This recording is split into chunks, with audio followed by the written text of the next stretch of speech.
So hey guys, this is Parag Pardhi और आज के इस वीडियो में हम देखने वाले हैं कि जेईई और नीट की फिजिक्स की प्रिपरेशन जब आप कर रहे हो, जेईई और नीट की प्रिपरेशन कर रहे हो तो फिजिक्स की जब आप पढ़ाई करते हो तो फिजिक्स के लिए आपको कौन सी बुक्स प्रेफर करनी चाहिए।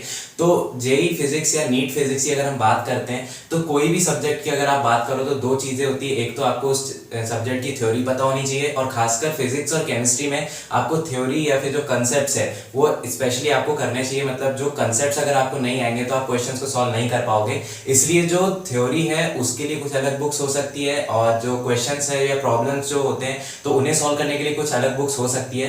पर ऐसा भी होता है कि दोनों चीजों के लिए कभी कभी कुछ कॉमन बुक्स भी निकल कर आती है। तो ऐसा नहीं कि हर एक चीज के लिए आपको अलग अलग बुक्स पढ़नी है। कुछ 4 से 5 बुक्स है जो आप रेफर कर सकते हो। आप इन्हें ऑनलाइन बाय कर सकते हो या फिर आप ऑनलाइन भी देख सकते हो। इन बुक्स को पीडीएफ वगैरह आपको मिल जाएगा या फिर आप इनको बाय भी कर सकते हो। तो सबसे पहले अगर हम थ्योरी की बात करते हैं तो थ्योरी के लिए कहो या फिर क्वेश्चन सॉल्व करने के लिए कहो, सबसे बेस्ट बुक आपकी एचसी वर्मा है। फिर आप चाहे सिंपल चैप्टर से लेकर टफ चैप्टर तक जाओ, मतलब यूनिट्स एंड डायमेंशन जो सबसे बेसिक चैप्टर है से लेकर आप अगर मॉडर्न फिजिक्स तक जाते हो, रिलेटिविटी की बात करते हो जो कि सबसे टफेस्ट टॉपिक माना जाता है, मतलब मैग्नेटिज्म जो कि टफेस्ट टॉपिक अगर आप देखो फिजिक्स के जो भी टफ टॉपिक है, मतलब आप इजी टॉपिक से लेकर टफ टॉपिक के लिए देखो तो सबसे बेस्ट बुक आपकी एचसी वर्मा है। चाहे आप थ्योरी की बात करो या क्वेश्चन सॉल्व करने की बात करें। तो अब एचसी वर्मा को सॉल्व करने का तरीका क्या है? सबसे बढ़िया तरीका ये है कि जब आप क्लासेस अटेंड कर रहे हो या फिर आप कोई वीडियो लेक्चर्स देख रहे हो तो आज के दिन आपने जो टॉपिक पढ़ा, फॉर एग्जांपल आपने यूनिट्स एंड डायमेंशन या फिजिकल क्वांटिटीज देखा, आपने एक टॉपिक देखा, एक सब टॉपिक देखा, तो उस सब टॉपिक को आप क्या करो, पहले इस बुक की थ्योरी को पढ़ो। सो जब आप इस टॉपिक की बात कर रहे हो तो आपने मान लो किसी क्लास में आपने इस टॉपिक को पढ़ा या वीडियो लेक्चर से देखा, तो उसके बाद इसका कंसेप्ट क्या है, इसके पीछे का कंसेप्ट आपको अगर क्लियर करना है तो सबसे पहले आप एचसी वर्मा से इसकी थ्योरी पढ़ लो। फिर उसके बाद क्या होता है, एचसी वर्मा में हर एक टॉपिक के बाद एक, जैसे आप एनसीईआरटी में देखते हो तो इन टेक्स्ट क्वेश्चन होते हैं ना, जैसे हर टॉपिक के बाद कुछ क्वेश्चन उठाकर दे देंगे, तो उसी तरीके से एचसी वर्मा में आपको एक टॉपिक की थ्योरी के बाद या एक 2-3 टॉपिक की थ्योरी के बाद आपको कुछ क्वेश्चन दिए होते हैं जो कि इजी लेवल से कुछ मीडियम लेवल तक ही रहते हैं, टफ लेवल तक नहीं जाते इन टेक्स्ट क्वेश्चन में, ताकि आपकी थ्योरी स्ट्रांग हो सके। सो थ्योरी स्ट्रांग करने के लिए एचसी वर्मा की आप पहले जो थ्योरी दे रखी है उसको पढ़ो, उसके इन टेक्स्ट क्वेश्चन सॉल्व कर लो। अब जब आप इसी में आप प्रॉब्लम्स की बात करोगे, देखो आपने चैप्टर पढ़ा, चैप्टर के टॉपिक्स आपने पढ़ लिए, अंदर के क्वेश्चंस आपने कर लिए, उसके बाद आपको क्या करना है, हर बुक में हर चैप्टर की थ्योरी दी होती है, उसके बाद उसके बहुत से क्वेश्चन दिए जाते हैं। तो क्वेश्चन सॉल्व करने के लिए, मतलब आप अगर आपको इजी लेवल से टफ लेवल तक सारे क्वेश्चन सॉल्व करने हैं तो एचसी वर्मा की जो एक्सरसाइजेस होती है, तो एचसी वर्मा प्रॉब्लम के लिए बढ़िया बुक है एचसी वर्मा। तो एचसी वर्मा में जो क्वेश्चंस की जो एक्सरसाइजेस होती है, तो आप एक्सरसाइज में देखोगे कि 1 वर्ड क्वेश्चन से लेकर आपको पूरे न्यूमेरिकल तक दिए होते हैं, मतलब पूरे 1 वर्ड आंसर से लेकर न्यूमेरिकल तक सारे आपको मिल जाएंगे। आपको सिंगल करेक्ट टाइप भी मिलेंगे, मल्टीपल चॉइस टाइप वाले क्वेश्चंस भी मिलेंगे, फिर आपको उसमें न्यूमेरिकल्स भी ढेर सारे मिलते हैं जो कि इजी लेवल से लेकर टफ लेवल तक जाते हैं। और जो भी क्वेश्चंस आप देखोगे उस बुक में एचसी वर्मा में, वो आपकी डे टू डे लाइफ की जो एक्टिविटीज होती है उससे कहीं ना कहीं कनेक्टेड होते हैं। तो इससे क्या होता है कि फिजिक्स को आपको उसके लिए समझना ईजी हो जाता है। जब आप उन क्वेश्चंस को कर रहे होते हो तो वो हर एक कंसेप्ट को यूज करता है, मतलब आपने जो चैप्टर में जो कंसेप्ट यूज पढ़ा है तो उसको हर एक क्वेश्चन में यूज करता है। क्वेश्चंस को इस तरीके से बनाया जाता है कि आपकी जो day to day life activities है उससे कनेक्ट किया जाता है ताकि आपके दिमाग में वो बात बैठ जाए। तो इसलिए चाहे आप थ्योरी की बात करो, मतलब आप प्रॉब्लम्स की बात करते हो, तो HC Verma is the best book to read and solve.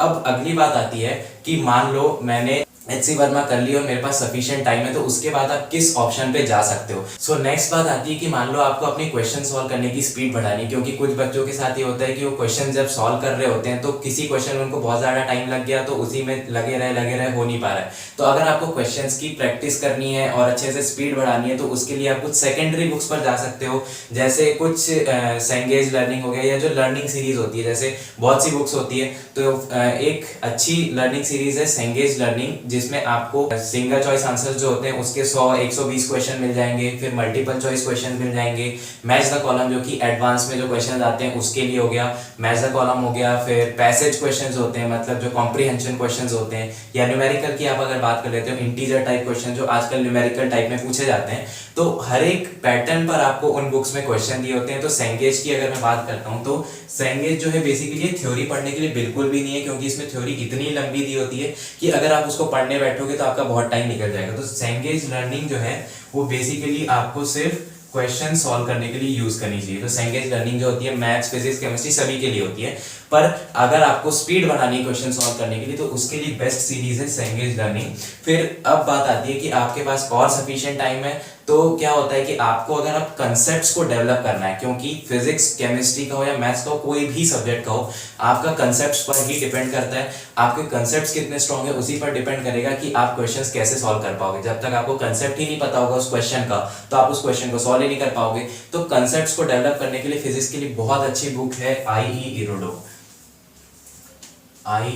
Irodov नाम की एक बुक आती है, जो कि इसी की तरह तो नहीं बोल सकते पर एक बहुत ही एक बोल सकते हो आप बहुत ऊपर लेवल की बुक कहा जाता है इसको, क्योंकि इसमें जो क्वेश्चंस होते हैं इतने टफ होते हैं कि अगर आपने मान लो एक दिन में उसके एक टॉपिक से मान लो 2 से 3 क्वेश्चन भी कर लिए तो मतलब आप समझ जाओ कि आपके उस चैप्टर के जो कंसेप्ट है बहुत ही अच्छी तरीके से स्ट्रांग हो चुके हैं। सो इसीलिए अगर आपको अपने कंसेप्ट को बहुत अच्छे से स्ट्रांग करना है कि अगर आपको कोई भी क्वेश्चन सामने दिख जाए मैं उसको सॉल्व कर लूँ, तो इस तरीके से आपको अगर अपनी प्रैक्टिस करनी है तो उसके लिए आपको जो आई.ई. इरोडोव होती है ये बुक बहुत अच्छी होती है, क्योंकि इसमें जो क्वेश्चन होते हैं ऐसा नहीं है कि अगर आपने मान लो कि मैंने इसको देना है तो आधे घंटे का ही टाइम देना है और उसमें 5 क्वेश्चन कर लूंगा, ऐसा कभी हो ही नहीं सकता। तो अगर आप बात करते हो तो आई.ई. इरोडोव जो है बेसिकली कंसेप्ट स्ट्रांग करने के लिए आपने दिन में अगर इसके 3 क्वेश्चंस भी सॉल्व कर लिए, क्योंकि इन क्वेश्चंस को करने में टाइम बहुत लगता है और इसकी आप लैंग्वेज पढ़ते पढ़ते कभी कभी कंफ्यूज हो जाते हो, तो इसीलिए आई.ई. इरोडोव जो है एक तरीके से आप ऑप्शनल बुक की तरह ले सकते हो।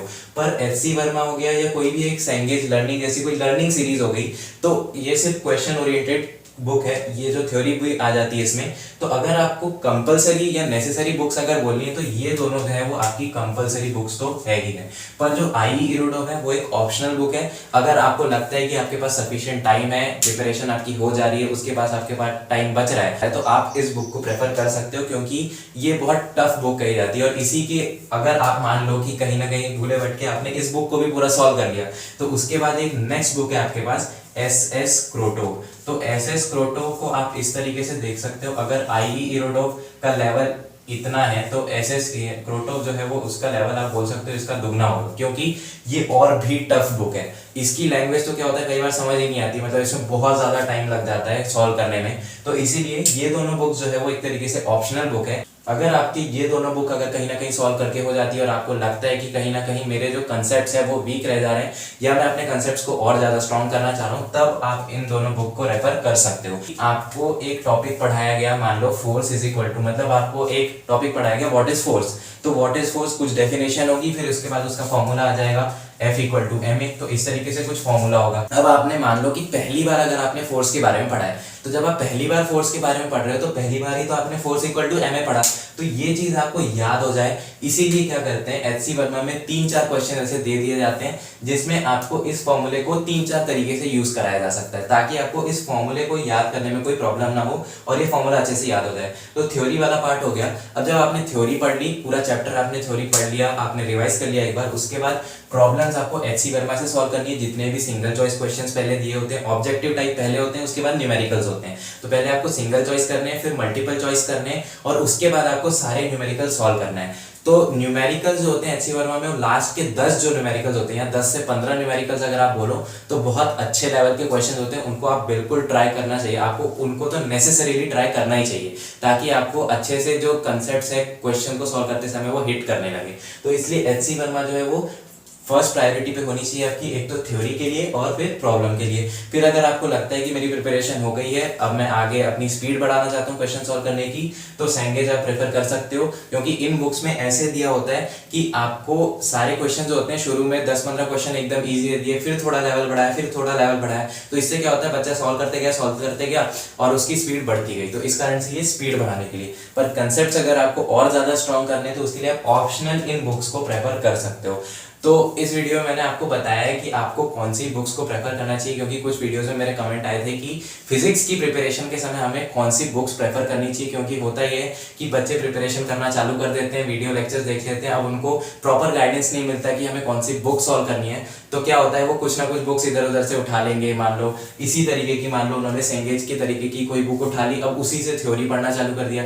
पर आप खुद सोच के देखो कि इतनी सारी बुक्स अगर बन रही है तो उसमें कुछ बुक्स अच्छी होगी, कुछ बुक्स नीचे लेवल की होगी। तो जो अच्छी बुक्स होगी उसमें थ्योरी भी अच्छी तरीके से दी होगी। जैसे एच.सी. वर्मा में इतना सिंप्लीफाइड लैंग्वेज में दे देता है कि आपको कोई दूसरी बुक प्रेफर करने की जरूरत ही नहीं पड़ती। तो इस कारण से आपको एक प्रॉपर गाइडेंस होना चाहिए कि कौन सी बुक मुझे प्रेफर करनी है। तो एच.सी. वर्मा, सेंगेज, आई इरोडोव और एस.एस. क्रोटो जो है ये बहुत अच्छी बुक्स है। आपको किसी भी चैप्टर को पढ़ना है फिजिक्स के लिए और अगर आपको क्वेश्चन सॉल्व करने हैं तो गाइस इस वीडियो के लिए बस इतना ही। नेक्स्ट वीडियो में हम देखेंगे हमारा नेक्स्ट चैप्टर बेसिक कैलकुलस, और तब तक के लिए आप जिन बुक्स को मैंने आपको प्रेफर किया है उससे आप यूनिट्स एंड डायमेंशन पढ़ सकते हो और अपने क्वेश्चंस की प्रैक्टिस कर सकते हो। So guys thanks for watching this video.